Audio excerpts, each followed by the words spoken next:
Modern technology and innovations allow today's farmers and ranchers to grow a lot more food than even a generation ago, while taking great care of their animals and the land on which they rely.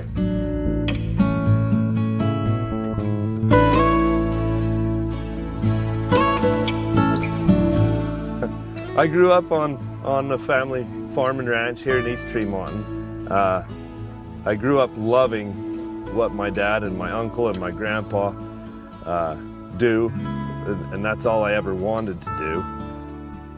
Members of the Selman family have been farming and ranching in Box Elder County for a century.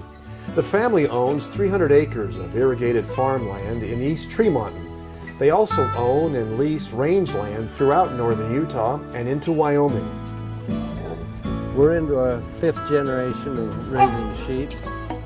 We also run 150 mother cows and fatten their calves every year. And we have lots of dogs. On a working ranch, dogs have important jobs, like herding the sheep and cattle. We're mostly about sheep. We run between 2,500 and 3,000 sheep, and we take them from the deserts out by the Great Salt Lake, out on the hog ups, to the high mountain pastures in Logan Canyon and on the Grays River in Wyoming. While many of the tasks and chores associated with the ranch are the same as they've always been, the family now subcontracts some of the work to be more efficient. Used to be we'd put all our hay in small bales, and now we hire a big baler to come in, so we're way more efficient on like our haying. Same with our corn. We hire a lot of custom work done, so we don't have to spend the time with our little outfits doing what they can do in a couple hours. It used to take us, all day. So we're way more efficient that way because we can hire out this equipment or hire people to come and help us with our farming. It's the same way with the sheep. We hire shearers to come in and shear. We hire big companies to come in and move our sheep around.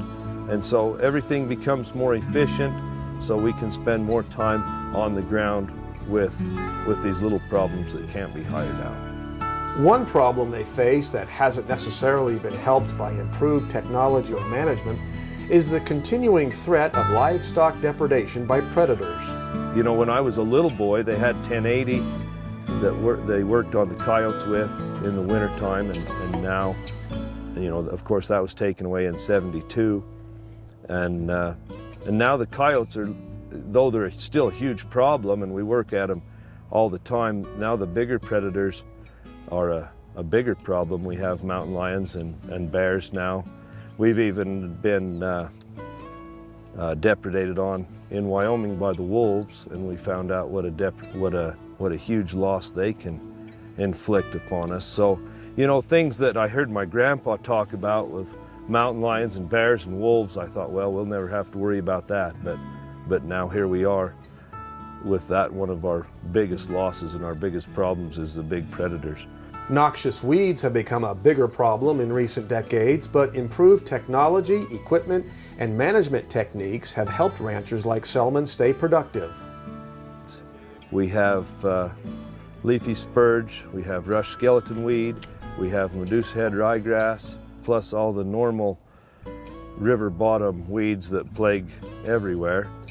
But as we've stepped it up, we've used grazing to control these weeds, along with the new chemicals that are out, along with the new machinery that's out. We used to hook the big 150-gallon sprayer on the back of the tractor, and you was limited by where you could drive with a two-wheel drive tractor and 100-foot of hose. But now with the ATVs we have and the sprayers, and we can get a lot more places, we can control the weeds a lot better. The silver lining of something like Medusa head is it makes us come in, makes us treat an area, and makes us reseed it, and then our production comes up. All of the work fighting weeds and managing grazing has resulted in improved forage for livestock and wildlife.